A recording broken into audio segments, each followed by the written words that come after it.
ward, it's where 1 point or max fade bolt, it becomes a very difficult Across lane the for. board here, it has been largely farming focused, although as I say that, Matthew and Boris are going at each other. Matthew hits 2, so he does have that combo to work with, but he took the DOT really right at the start. It is going to push him back, although... Okay, they're just going to go until somebody dies, and I think Matthew goes down first here. He pops the Fairy Fire, though. Is that enough? No, it is... Oh, yes it is. Okay, the DOT eventually takes Boris down, as they do make the trade, and then back down in the bottom lane, Panda and Pakaz gang up on Alexo. It turns into a much more significant threat. Speaking of threats, what is going on here in the river? Matthew rotates his way in. Chris Luck, well, that's the problem. He wasn't really the target. Excuse me, not the target. He wasn't really the damage dealer at the start of that fight. Xantic just kind of comes in with the life drain, and a little bit of an example there for the Pugna of, you know, my 6 is better than your 6. The Rubik was able to steal Decrep earlier, but doesn't actually do him a whole lot of good, so Xantic gets the kill, but over on that bottom lane again, the fighting continues, as this time it's Devi who gets caught out, because 3 points up in the Jingu makes him very hard to lock down, and, Hoodwink, you are now back in the tree line. They're looking for him. They do see him now, and not sure they'll actually get the kill, though. That's a very nice bushwhack, but Alexo actually doesn't have anywhere to go until he pops the Scurry. There's no Boundless for 5, so Pakaz would just have to try and follow on foot. That works pretty damn well, though, actually. He's the only one who can make that mistake. Nobody else really can for him. And though Boris might get glimpsed back. Really, there's no place he can go, actually. Yeah, they're just going to get a quick kill onto him. It may cost the Matthew, though. Yeah, Sharpshooter comes in to finish the job, so all of that turns into a 1-for-1 trade on the supports that technically, in terms of gold, favors a wild card, but this is going to be where things get a little bit more dicey. That is Xantic pulled back into a Static Storm combo, and now they absolutely have to get something in exchange. They're looking for the Rubik, but there's the Black Hole. Whisper blinks in, catches out too. Chris Luck still dies, but if they could turn this into a teamfight win, they're going to be more than happy with it. They get Alexo, the Malefice, now down onto Devi Lama as well. Do they want to chase? Pakaz says, kind of. There we go. Drops the Wukong's down. It wasn't going to have the radius at first, but the Glimpse pulls the Doom back in. And EG Acorn shot has been stolen. They glimpse Alexo back into the river, and yeah, they will have more than enough damage. And honestly, from Xantic, this Nether Ward, it's nice, but it's not really enough to fully dissuade people from going in, as Matthew...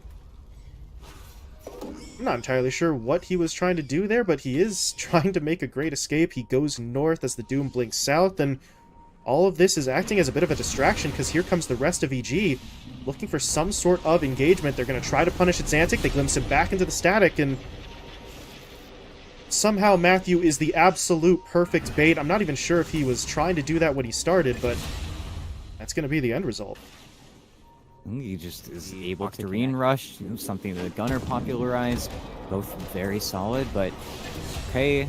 Alexo right out in front is going to lose his life to the smoke of EG, but really no spells cast, and is the Jakiro? Yeah, unable. Pandabu's just too quick with it. Gives over Dual Breath as well, and that's an ag. Be an easy kill unless they get the jump on him, and Yuma, he just used the Time Walk. He's in trouble. There's going to be your Black Hole. They're going to lock it down, and the reinforcements will not arrive in time. In fact, Boris, not only here too late to help, but maybe too late to avoid retaliation, but doesn't look like they want to go for it. They already used their Black Hole. Matthew is very low in HP, but Panda is looking for it. There's the glimpse, and Xantic's going to get pulled back into the Static Storm, and, well, this is going to be a problem. They don't kill him off immediately, but, again, nobody wants to push into Static to help him. They don't really have the means to do so, and now Pakaz, he wants to go even further. Getting in onto Boris, they're going to lift him up and pull him back. They find that pickoff, and for Wildcard, it's time to cut your losses. They're just trying to get everybody out of here. Alexo, though, is being chased through the trees. Stolen Bushwhack does not hit, but it gets them the vision that they need for the glimpse. And Chris Luck finds the kill. And at this point, ET Panda in the trees for the monkey, but he simply isn't there. And finally, the Nether Blast. They're going to start coming in. Yuma. Well, okay, found Whisper. Yeah, but if they can get the damage. kill, they do have it, but there's a buyback. He is going to pop it. So Whisper back on the front line, and now they know Chrono's unavailable. They're going to glimpse him back. The Time Walk doesn't really do him much good, and if they could take out the first life, if they could get the Aegis out of his hands without having to use those big ults, now they're set up for something else. Because is going to throw down his ult. Panda drops one as well. And Yuma Well, if it's not for the Got buyback on Whisper, They really want Devi, and Devi says, no, I want you. this is a bit of a problem. He stole Doom. Oh, okay. Doom's gonna come out on really both sides at this stage.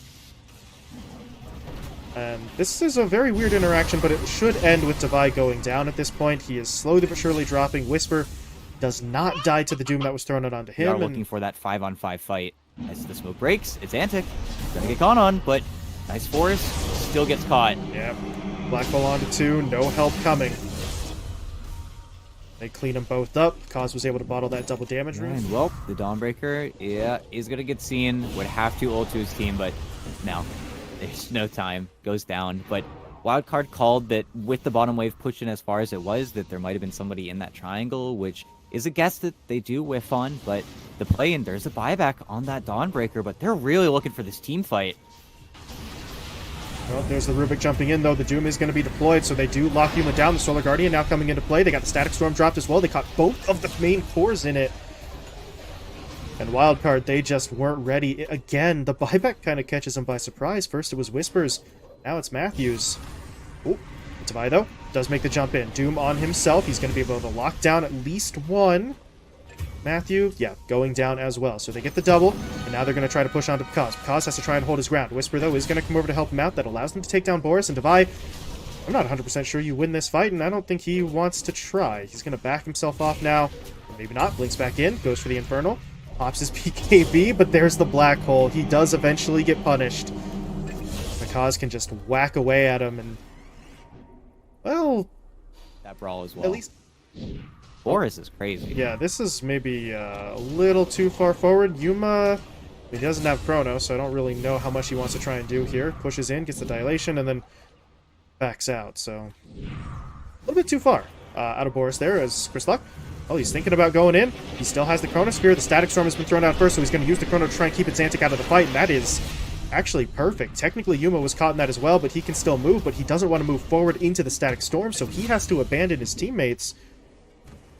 And EG, I mean, 3 kills now, maybe 4. Chris Luck's kind of hunting, but not going to run into Alexo. But honestly, even if they don't get the Hoodwink here, EG just got pretty much everything that they wanted. They were able to wait out the respawn.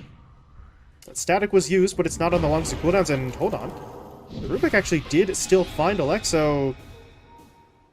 But I'm not really 100% sure what this stance is. The Hoodwink knows he can't get away. There's no TP. He does have a blink, though, and their opponents have crossed over, so this smoke isn't quite as sneaky, but at this point, if you're Wildcard, I don't think you care. You got in, you got the vision, so now if EG do come back to contest the pit, you are going to know about it.